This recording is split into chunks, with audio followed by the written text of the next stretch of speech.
ঠাকুর শ্রী শ্রী রামকৃষ্ণ পরমহংসদেব মায়া সম্পর্কে বলছেন, মায়ার স্বভাব কেমন জানো?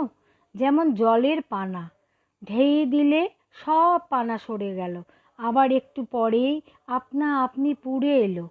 তেমনই যতক্ষণ বিচার করো, সাধুসঙ্গ করো, যেন কিছুই নেই, একটু পরেই বিষয় বাসনা আবরণ করে।